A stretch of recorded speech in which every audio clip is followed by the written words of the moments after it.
조선의 5대 궁궐 왜 이렇게 달랐을까? 조선에는 궁궐이 하나만 있었던 것이 아닙니다.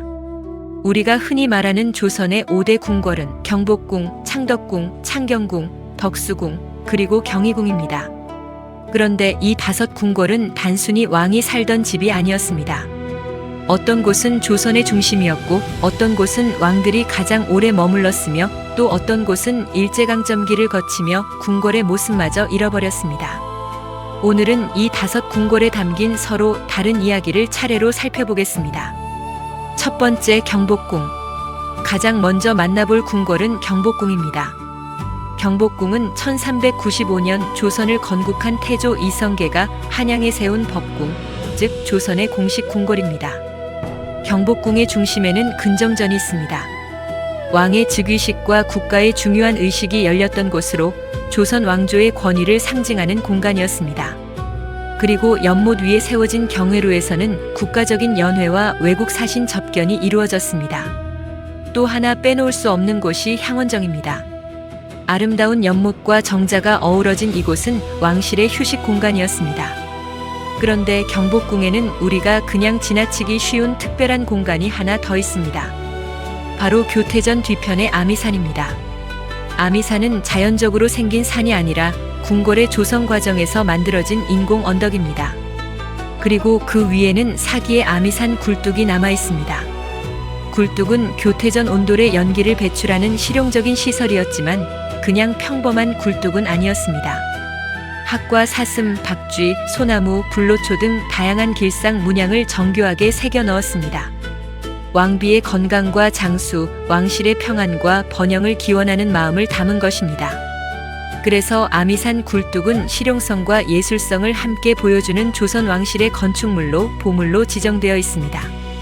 그런데 조선의 공식 궁궐은 경복궁이었지만 왕들이 실제로 더 오래 머문 궁궐은 따로 있었습니다.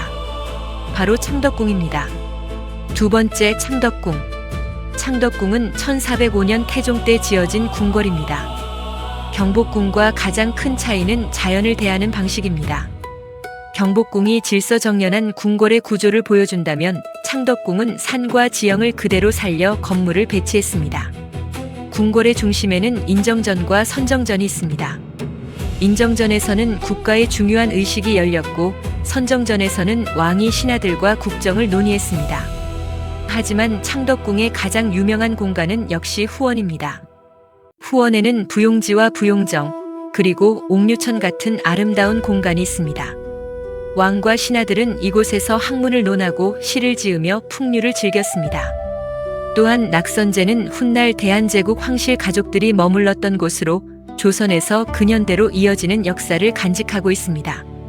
이처럼 자연과 건축이 조화를 이루는 창덕궁은 왕들이 오랫동안 실제 생활 공간으로 사용했던 궁궐이 되었고 오늘날에는 유네스코 세계유산으로 등재되어 있습니다. 그런데 창덕궁과 가까운 곳에는 왕실 가족들을 위한 또 다른 궁궐이 있었습니다. 바로 창경궁입니다. 세 번째, 창경궁. 창경궁은 원래 왕실의 어른들을 모시기 위한 공간에서 출발했습니다. 성종 때 기존의 수강궁을 크게 확장하면서 창경궁이라는 이름이 붙었습니다. 그래서 창경궁은 왕의 정치 공간이라기보다 왕비와 대비 등 왕실 가족들의 생활 공간이라는 성격이 강했습니다. 하지만 창경궁은 우리에게 조금 특별한 기억으로 남아 있습니다. 바로 창경원입니다. 일제강점기인 20세기 초 창경궁에는 동물원과 식물원이 만들어졌고 궁궐의 이름도 창경원으로 바뀌었습니다. 궁궐이 왕실의 공간에서 일반적인 공원과 유원지에 가까운 공간으로 바뀐 것입니다. 그래서 많은 분들이 어린 시절 소풍이나 벚꽃놀이를 갔던 곳으로 창경원을 기억하고 있습니다. 하지만 그곳이 원래 궁궐이었다는 사실을 나중에 알게 된 분들도 많습니다. 광복 이후 복원 사업이 시작되면서 다시 창경궁이라는 이름을 되찾았고 동물원은 서울대공원으로 이전했습니다. 그리고 당시 만들어진 대원실은 지금까지 남아 창경궁의 또 다른 역사를 보여주고 있습니다. 이제 네 번째 궁궐로 가보겠습니다. 이번에는 조선에서 대한제국으로 넘어가는 역사를 간직한 궁궐입니다. 네 번째, 덕수궁. 오늘날 우리가 부르는 덕수궁의 원래 이름은 경운궁이었습니다. 임진왜란으로 궁궐들이 큰 피해를 입은 뒤 선조가 이곳을 임시 거처로 사용하면서 궁궐의 역사가 시작되었습니다. 그리고 1897년 고종은 이곳을 중심으로 대한제국을 선포하고 황제에 즉위했습니다. 경운궁은 조선의 궁궐에서 대한제국의 황궁으로 성격이 바뀐 것입니다. 궁궐의 중심에는 중화전이 있고 근대화를 상징하는 대표적인 건물로는 석조전이 있습니다. 전통적인 궁궐 건축과 서양식 건축물이 한 공간에 함께 있는 것이 덕수궁의 가장 독특한 모습입니다. 하지만 1907년 고종이 황제 자리에서 물러난 뒤 경운궁은 덕수궁으로 불리게 되었고 궁궐의 규모도 크게 축소되었습니다. 그래서 덕수궁에는 조선의 마지막 시기와 대한제국의 역사가 함께 남아 있습니다.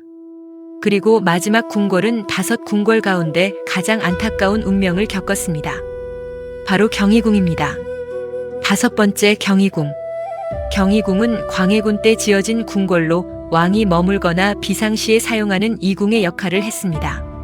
한때는 많은 전각을 갖춘 큰 궁궐이었습니다. 하지만 일제강점기를 거치면서 경희궁은 큰 변화를 겪었습니다. 궁궐의 전각 대부분이 철거되거나 다른 곳으로 옮겨졌고 궁궐터에는 학교와 공공시설 등이 들어섰습니다. 결국 경희궁은 원래의 모습을 거의 잃어버렸습니다. 오늘날에는 숭정전과 흥화문 등 일부 건물만 남아 있습니다. 광복 이후 복원 사업이 이어졌지만 과거의 거대한 궁궐 전체를 되찾지는 못했습니다. 그래서 경희궁을 걷다 보면 지금 남아있는 건물보다 사라진 공간을 상상하게 됩니다. 5궁궐은 우리에게 무엇을 말해줄까? 이렇게 5궁궐을 모두 살펴봤습니다.